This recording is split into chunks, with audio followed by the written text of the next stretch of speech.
So last night, Nigel Farage gave 2 interviews, 2 different channels, different journalists, different topics, all in the same evening. And in both of them, he said things he probably wish he hadn't. Okay, so the first interview we've got here was Reform's identity, specifically whether the party is, as critics have always said, essentially just one man with a brand attached to it.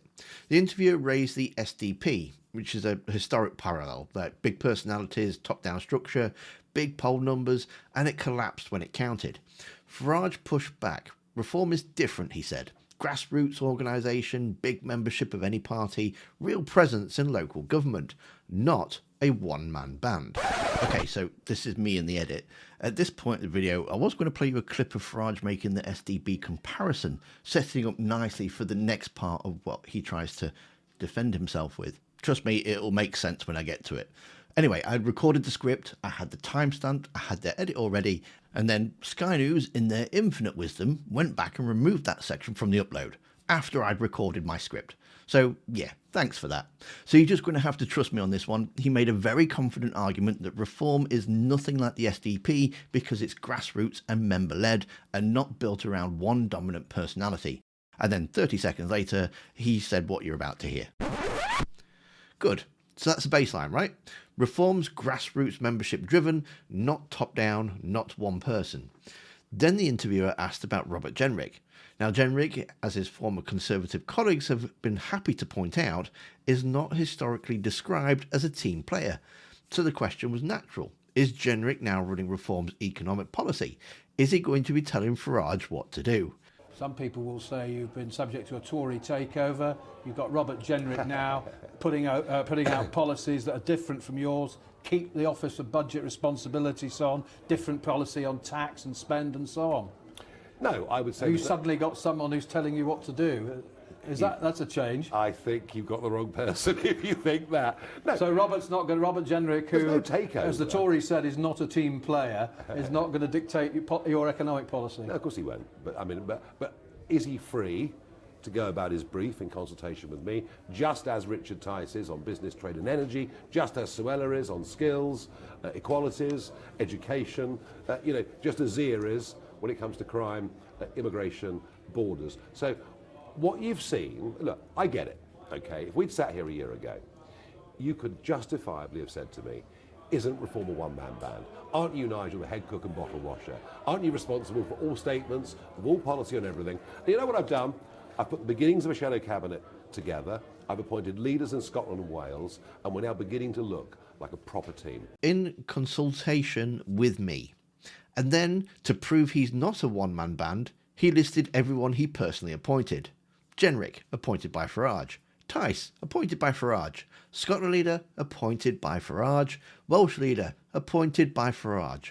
All of them are free to operate, in consultation with Farage. Is he free to go about his brief in consultation with me? The interviewer asked, this isn't just a one-man band, and the answer was, I have personally built a team around me, and they all check in with me, and I'm very proud of this. I mean, okay, look, I get the point he was trying to make. Reform has more structure than it did a year ago, and it's probably true, but you can't argue that you're not a one-man band while simultaneously being a one-man band who appointed every other instrument in the band and decides what the band plays. It's just absolute nonsense. So we move on to the second interview. Completely different channel, same evening, but a different topic. This one was about the local elections. Reform are holding rallies across the country, something about like 10 or 11 so far in this March. 3 more coming in the next few days, so bear with us, there's probably going to be more Reform videos coming out. And it's all just ahead of the May's vote.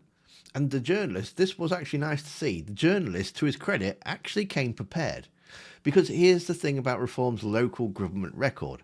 Since winning the majority control of 10 councils after last year's local elections, they raised council tax by an average of 4%, which is interesting because during last year's campaign, they handed out the leaflets. Now, Farage's initial position on these leaflets regarding the wording on them was just to completely deny they ever said anything about lowering taxes. So across the country, we're putting up council tax less than the other parties where they control councils. Our average increase is less than the rate of inflation. We've made over £300 million of savings across the councils. And by the way, I never said we cut I never said we Your cut. leaflet said cut your taxes. Well, which means don't charge the maximum of 4.99%. Most people would think that would be cutting your taxes. Never once in the country ever did I say we would cut council tax. Was it a mistake to put it on your leaflet? I never put it on my leaflets. You did. Ever, It said I didn't. reduce waste and cut your taxes. Those were the words. Nothing with my name ever went on that.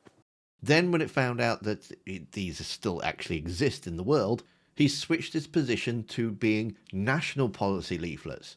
So whatever was on them about taxes referred to national policy, not local promises. So the journalist went through the leaflets with him. What you're talking about is a leaflet with national policies on one side and local policies on the other.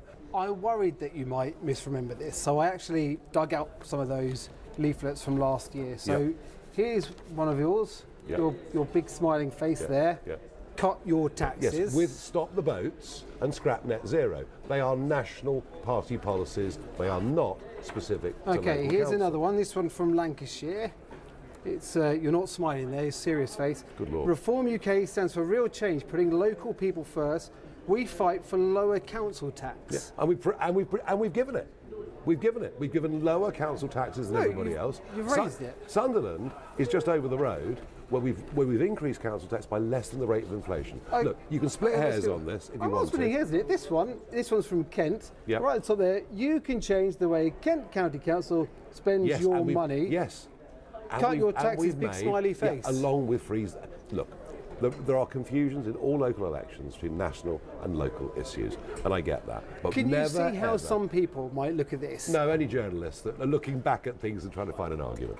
Really, you can't think that there is some sympathy for people who thought If I was this local leaflet with Kent right at the top and cut your taxes. If I was living over the road here in Sunderland, I'd be very pleased at a 1.99% rise in council tax. all councils Very can pleased do is indeed. the only tax they can lower is council tax, And we've you've lowered jacked it up. and we haven't increased it.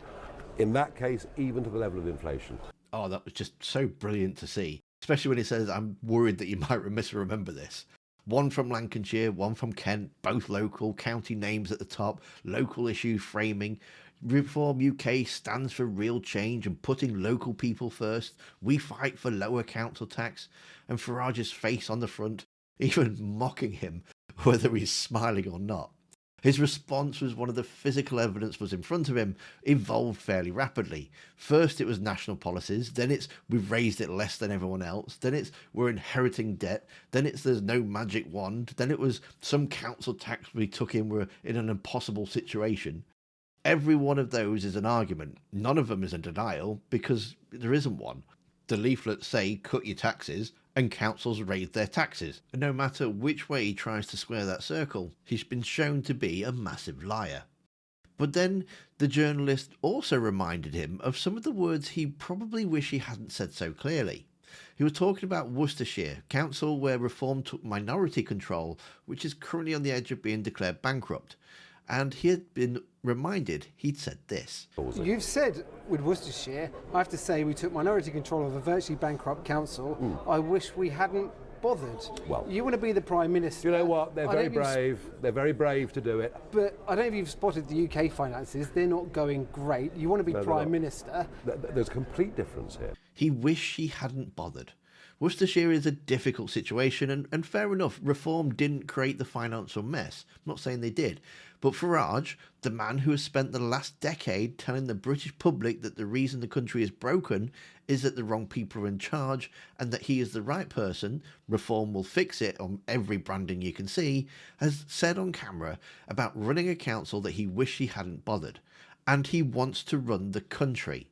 It's not sure if he can't be bothered to run a council that's struggling with its finances, what it's going to do with the country in the way that it is right now. 2 interviews, 1 evening, and look, Farage does this. This is what he does. He talks fluently and confidently at pace, and most of the time the performance is enough to carry people past the moment where the logic gives way. But last night didn't quite work. One-man band who appointed everyone himself, the tax-cutting party with the leaflets in a journalist's hand, the man of the people who isn't sure local government was worth the time or the effort. And look, Farage has had bad interviews before. He's survived worse, and his supporters, as anyone who's spent any time in the comments section knows, are not easily moved by things like evidence or leaflets. These are the moments that happen when performance slips, when fluency that usually carries him through runs into something that he can't talk his way around. I mean, there's still 3 years until the next general election. That's 3 years of interviews, rallies, councils to run, promises to keep, and journalists with filing cabinets. Reform are ahead in the polls, and Farage isn't going anywhere. But if last night is the version of him we're going to see more of, then the question isn't whether he can win in 2029. It's whether the cracks we're starting to see now is going to hold together all the way up until the election.